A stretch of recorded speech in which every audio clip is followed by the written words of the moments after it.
Nah, pada kesempatan kali ini kita bicara tentang ideologi Pancasila dan wawasan kebangsaan. Kita semua sudah sama-sama tahu ada orang-orang yang coba ingin membenturkan agama dengan Pancasila.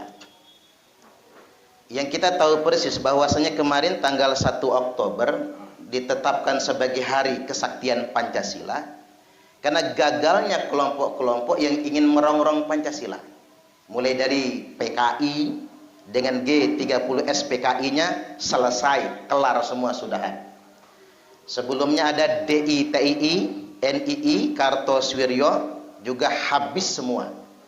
Itu memang pas ditetapkan sebagai hari kesaktian Pancasila. Dan memang kebetulan saya ini lahirnya tanggal 1 Juni. Hari lahirnya Pancasila. Jadi itu angka menarik itu.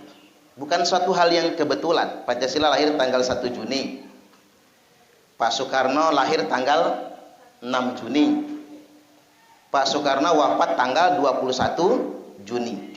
Di hari Pak Soekarno wafat, tanggal yang sama lahirnya Pak Jokowi. Ternyata orang yang lahir di tanggal wafatnya presiden kemungkinan nanti jadi presiden. Makanya Bapak Ibu tandain Pak Harto wafat tanggal berapa. Mudah-mudahan punya anak tanggal itu nantinya. Gus Dur wafat tanggal berapa, tandain. Ya artinya ketika kita bicara tentang ideologi Pancasila dan wawasan kebangsaan, bukan gede-gedean kita ini, bukan wah-wahan. Karena boleh jadi siapa tahu dari Bapak Ibu nanti lahir anak yang mungkin jadi presiden di negara ini. Allahumma amin. Atau jadi orang besar. Karena kita nggak tahu kan. Pak Jokowi itu cuma tukang kayu. Cuma tukang kayu, anak kolong bukan, darah biru bukan, darah hijau pondok bukan, kaya raya kayak Abu Rizal Bakri tidak, punya partai tidak, ganteng kayaknya masih gantengan saya lah dikit gitu ya. Tapi jangan dilaporin Pak Jokowi, Pak Suparno ya. Artinya sampai sekarang masih banyak orang yang masih kayak mimpi, kok bisa beliau jadi presiden. Itulah takdir Allah. Itu kehendak Allah.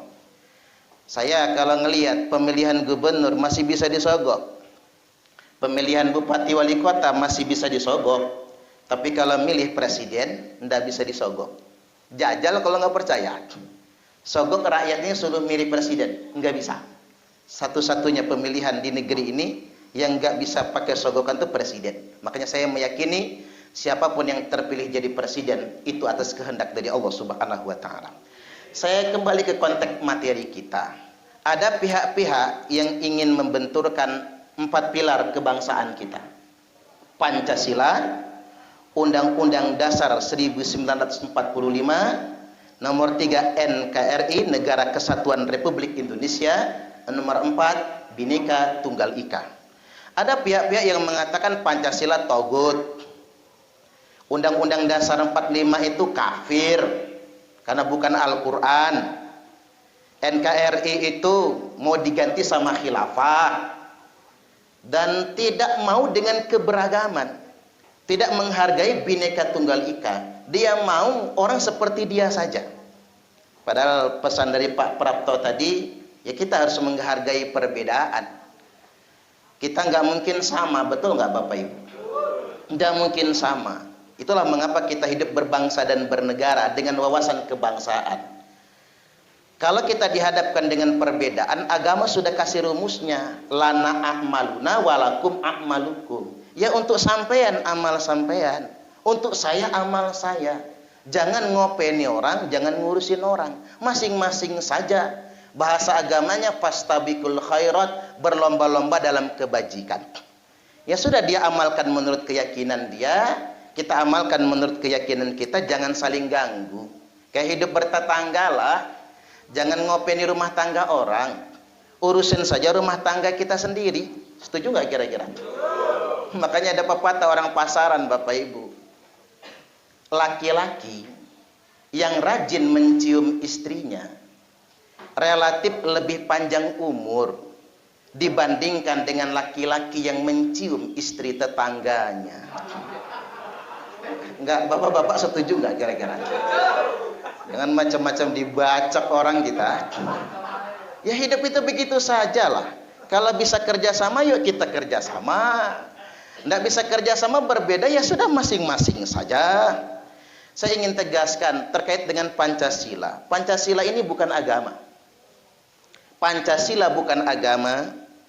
Pancasila tidak untuk menggantikan agama, namun Pancasila sesuai dengan nilai-nilai agama. Ini yang harus kita pahami. Jadi jangan dibenturkan sama agama. Jangan suka dibohong-bohongi ya Pak. Orang bicara agama sok dia tahu sendiri, lalu membenturkan hidup bernegara dengan agama. Justru kita berpancasila ini sudah nyontoh sunnah Nabi. Nabi 13 tahun di Mekah kan gak punya negara, cuman dakwah saja kan. Hijrah ke Madinah, Yatrib, bikin negara. Nama negaranya Madinatul Nabi atau Madinatul Munawwarah. Ketika Nabi bikin negara, Nabi buat ideologi dan konstitusinya bukan Al-Quran. Apa nama konstitusinya? Sahifatul Madinah atau Madinatul Masrutiyah, Piagam Madinah atau Perjanjian Madinah. Ini kan keren tuh. Nah, dicontohlah oleh Pak Karno dan semua pendiri bangsa kita ini. Kita bikin Piagam Jakarta. Nabi bikin Piagam Madinah. Pemimpin bangsa kita bikin Piagam Jakarta. Yang isi Piagam Jakarta itu Pancasila. Jadi kita ini bikin Pancasila, nyontoh Nabi justru. Dan selanjutnya Pancasila itu kalau kita baca dan kita selami, nilai-nilainya persis dengan nilai-nilai Al-Quran. Jadi Pak Suprapto sudah sampaikan, semua yang disampaikan Pak Suprapto itu ada dalam Al-Quran. Saya ambil globalnya sajalah. Satu, ketuhanan yang Maha Esa. Bahasa Al-Qur'annya Qul huwallahu ahad. Al-Ikhlas ayat pertama. Yang kedua, kemanusiaan yang adil dan beradab. Allah berfirman, innallaha ya'muru bil adli wal ihsan. Sesungguhnya Allah senantiasa memerintahkan agar kalian semua berbuat adil, ihsan, beradab. Nomor 3, sila yang ketiga, persatuan Indonesia. Wa'tasimu bihablillahi jami'an wa la tafarraqu. Allah perintahkan kita semua bersatu dan jangan bercerai-berai. Yang keempat, kerakyatan yang dipimpin oleh hikmat kebijaksanaan dalam permusyawaratan perwakilan. Ayat keempat ini keren banget itu. Karena sesuai Quran betul. Wa amruhum syura bainahum. Urusan mereka itu kata Allah harus ditetapkan berdasarkan musyawarah. Musyawarah adalah keputusan tertinggi di antara umat ini. Cuman kan kita nggak bisa musyawarah semuanya. 200 juta orang musyawarah semua. Hancur Pak, gak kelar-kelar dia. Maka sistem musyawarah kita permusyawaratan perwakilan. Makanya setelah Nabi wafat, milih Abu Bakar pakai sistem permusyawaratan perwakilan. Milih Umar, Utsman, Ali, 4 khalifah. Itu dengan sistem permusyawaratan perwakilan. Ini kan keren. Kemudian yang berikutnya, yang kelima, keadilan sosial bagi seluruh rakyat Indonesia. Saya petakan 2 saja sebetulnya. Apa sih sikap kita sebagai umat beragama terhadap sila yang kelima? Bagi saya yang rakyat jelata, kita yang di bawah. Kita ini rakyat jelata kan Pak ya? Karena kita bukan pejabat kan? Kalau Pak Lurah, Pak Parno gitu, Pak Suprapto kan ada jabatan. Nah kita yang rakyat jelata ini apa sih peran kita? Seperti yang dihimbau beliau tadi, peduli dengan sesama. Karena begini, apalagi di masa pandemi ini ya Pak, orang pintar semua bahasa Inggris kan. Diam di rumah, stay at home. Kerja dari rumah, home working. Sekolah dari rumah, home schooling. Ngajar dari rumah, home teaching. Buruh harian di rumah kan tidak digaji, home pimpa.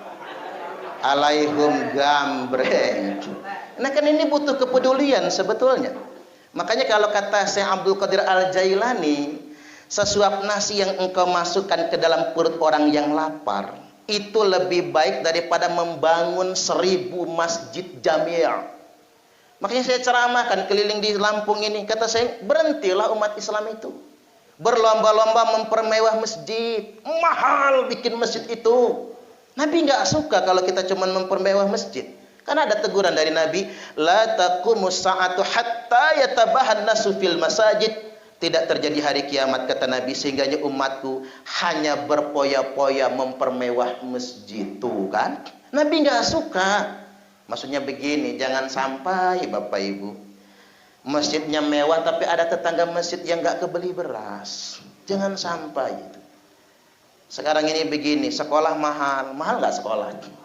Apalagi SMK, mohon Pak Suparno ingetin Pak Gubernur itu ya. Karena begini, orang yang masuk SMK itu rata-rata orang miskin, betul nggak Pak? Kalau orang kaya nggak mau masuk SMK itu, masuknya SMA mereka. Anceng-ancengnya STPDN soalnya. Masuk Akpol, masuk Akmil gitu kan. Kalau orang susah masuk SMK, Masya Allah SMK Pak, ada yang 15 juta daftar ulangnya, ada yang 20 juta, ada paling kecil SMK di Bandar Lampung 6 juta daftar ulangnya. Belum uang bangunan, kok orang tua yang bangun sekolah jadinya ya. Saya ini terus terang saja, kita harus peduli dengan sesama. Saya ini pernah ditegur Pak, Ustadz, dakwah yang sesungguhnya itu bukan di mimbar, tapi dakwah yang sebenarnya ada di tengah-tengah masyarakat yang lemah. Iya juga ya Pak. Dakwah kalau cuma di mimbar mah enak. Turun khutbah langsung diamplopin. Awas Pak Parno kalau lupa ya. Awas kalau lupa. Iya kan? Saya sering ketemu Pak Suprapto di Masjid Korem. Saya dapat tugas setiap Jumat yang keempat. Itu Pak Prapto, kalau bagian Bintal itu lupa nyangoni saya ngantar ke rumah itu. Enak kan? Kalau dakwah itu di mimbar mah enak. Makanya ujian pendakwah itu, jihadnya penceramah itu ada dua. Satu, mengamalkan apa yang dia ceramahkan. Yang kedua, habis ceramah lupa diamplopin. Nah itu jihad itu Pak. Jangan sekali-kali WA panitia, ada yang lupa nggak ya? Nggak jadi jihadnya nanti. Ini yang terpenting. Nah baiklah, dan berikutnya ini bagi kita rakyat jelata, kita berbagi dengan sesama, kita bantu Pak. Ada beras sekilo kita bagi 2. Ini keadilan sosial bagi seluruh rakyat Indonesia.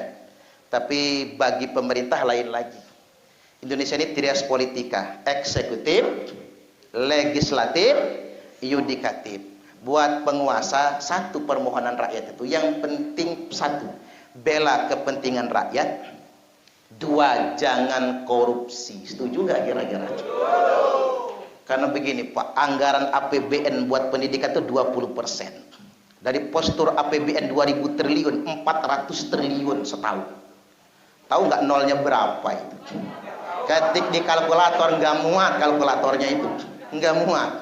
Itu kalau benar-benar tidak rembes ya Pak, nggak bocor. Kalau kata Pak Prabowo itu nggak bocor, percayalah. Gratis sekolah mulai dari PAUD sampai S1 minimal di Indonesia itu. Nggak ada gaji guru honor 300.000 tuh, nggak ada itu.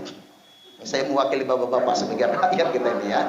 Baik, sedikit lagi nih bekal buat Linmas sama ketua-ketua RT. Jangan kejebak dengan orang-orang yang mengatasnamakan agama untuk membenturkan dengan negara. Jangan kejebak. Saya ambil contoh misalnya gerakan-gerakan khilafah misalnya Pak. Saya ingin tegaskan bahwasanya kalau ketemu kelompok-kelompok kayak gitu ya, tidak ada satupun dalilnya dalam Al-Quran dan Sunnah untuk mendirikan khilafah. Tantang begitu ge Pak. Bapak-bapak ketua RT kalau ada pengajian aneh di lingkungannya itu, Linmas juga, kalau mereka ngajak debat, tantangin aja. Tunjukin satu aja dalil yang memerintahkan mendirikan khilafah dalam Quran dan Sunnah. Mereka nggak bisa menunjukkan. Jadi upaya-upaya untuk merongrong negara kesatuan Republik Indonesia, malah justru ada ancamannya dari Nabi. Waman mata wa huwa mufarikun lil jamaah.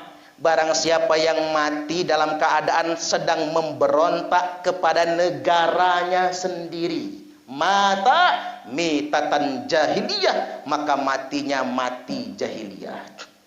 Makanya hati-hati pengajian-pengajian. Bahkan sekarang ini banyak rumah-rumah berkedok rumah tahfiz Bapak Ibu, ternyata tempat penggalangan dana terorisme. Nah, ini peran Dinmas, ketua RT dan lain sebagainya.